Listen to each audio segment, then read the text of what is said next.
Bezrat Hashem, the Gemara this morning, Sanhedrin, page 43b. The Gemara is teaching us in the name of Rabbi Yoshua ben Levi. Bizman shebet Hamidash kayam, when the temple existed, Adam makriv olah, a person brings an animal as a sacrifice of an holocaust, sechar olah beyado, he gets the sachar, he in heavens, they give him a credit for bringing an holocaust. Mincha, if a person brings korban mincha, right? Sechar mincha biyado. He gets the sachar, he gets the credit in heavens to bring a mincha. Aval, mi shedato shefala, somebody's humble, ma'ale alav katuv, the Torah considers him ki'ilu ikriv kol korbanot kolam, that like if he brought all the sacrifices together, ola, mincha, chatat, asham, miluim, everything together. Sheneemar, like it says in Tehillim, Zivche Elohim, Ruach Nishbara. What are the sacrifices brought to God? An humble and broken heart. Somebody's humble, somebody's heart is broken. For Hashem, it's better even than a sacrifice. The Rabbi Nishchai tells us a story of a person that they never went to the synagogue. And one time it was the yortzeit of his father, and he went to shul, and he heard the rabbi during like 20 minutes speaking about being good-hearted, and Hashem loves people with a good heart, and the rabbi was elaborating about a good heart, and what you can do with a good heart, and how much Hashem loves it. So the person comes back home, and he sits down at the table for Shabbat meal in the morning, and he's speaking to his wife, and his wife tells him, "No, what did the rabbi say today? What did he speak about?" He says, "You know, my wife, the rabbi spoke about Hashem loves to eat heart. Hashem loves heart, a good heart." So the woman, which was ignorant more than him, she tells him, "So why don't you go to the butcher every Thursday and buy the heart of a cow or of a sheep, whatever, and bring it to me? I'll cook it deliciously, and you'll sacrifice it to Hashem." So the man says, "Oh, I never thought about it. You know what? It's good that I went to the synagogue today." Next Thursday, he goes to the butcher. He buys a heart of a cow, and he brings it to his wife. She cooks it. It smells beautiful, delicious, and he brings it in a nice tray. He opens the echal. He goes to the shul. He opens the echal. He puts the heart over there, and he tells Hashem, "Lichvot Shabbat, Hashem, I want you to enjoy this heart that you love so much."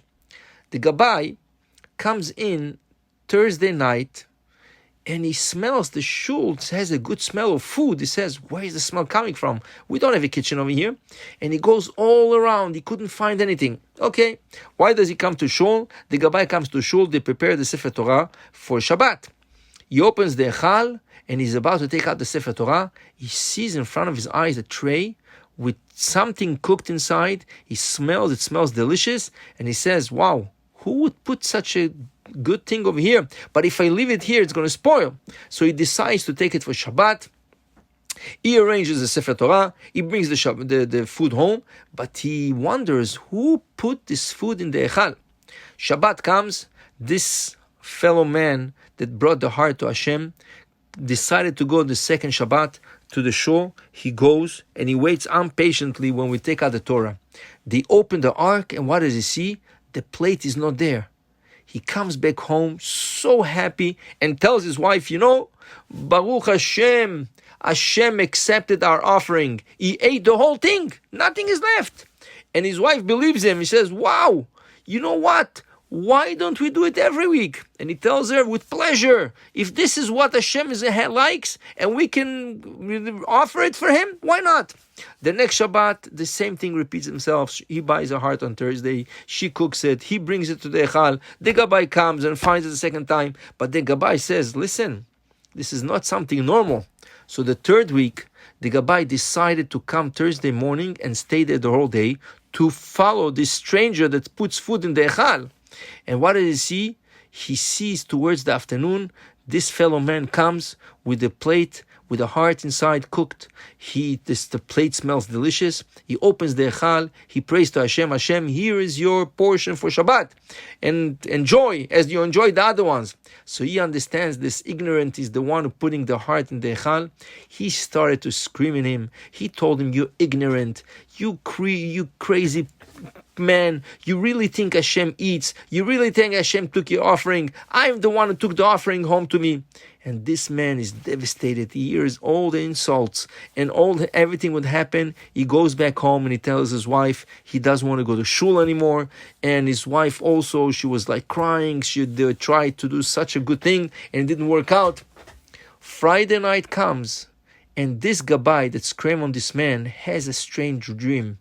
A malach comes to him, an angel comes to him, and he tells him, if you're not going to go to beg this man that you are sorry, and you're going to bring him back to shul, because in Shamayim, he was so innocently doing what he was doing, in Shamayim, Hashem took it like the biggest offering that somebody could bring in the temple, and for Hashem, it was done with such innocence, that Hashem accepted it like the best korban, the best sacrifice that can be, and you better go ask him mechila, and you better go bring him to shul, but if not, you won't make it this week alive.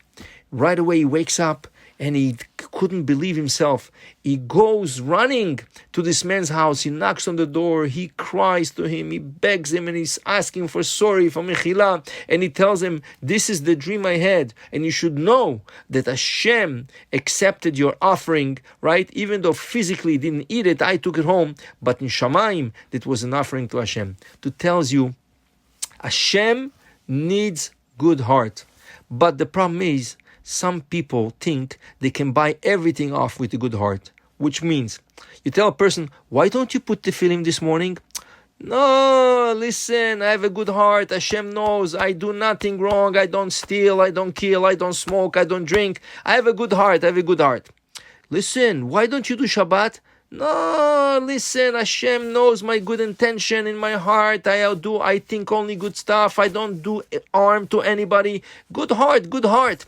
You tell him, listen, why don't you do the prayer? Why don't you pray to Hashem? Listen, I don't need to pray. Hashem knows I have a good heart. Let people that make sins pray. I don't need to pray. You know what happens? If you put everything on your heart, chas v'shalom, you can get a heart attack. How do you think people get heart attacks? They put everything on their heart, and the poor heart, he has to support all those sins, and he has to support all those excuses. We cannot say we have a good heart only. We have to do actions. There's two things, an action and a good heart. Because sometimes you can make actions, and in your heart you have evil. You want people to think you're very religious. You want people to trust you. You want people to think that you're tzaddik. Okay. This is, you see, he does good actions, but in his heart he's bad. And some people put everything on their heart. That's not good. You need to combine the two things. Good actions with good intentions and a good heart. To tell you, if you're humble and you do what Hashem asks from you, and if you really want to do nahat, you want to make a pleasure to Hashem, do both things and you're going to see that Hashem, your actions are going to be offered to Hashem like a sacrifice. Baruch Adonai, le'olam, amen v'amen.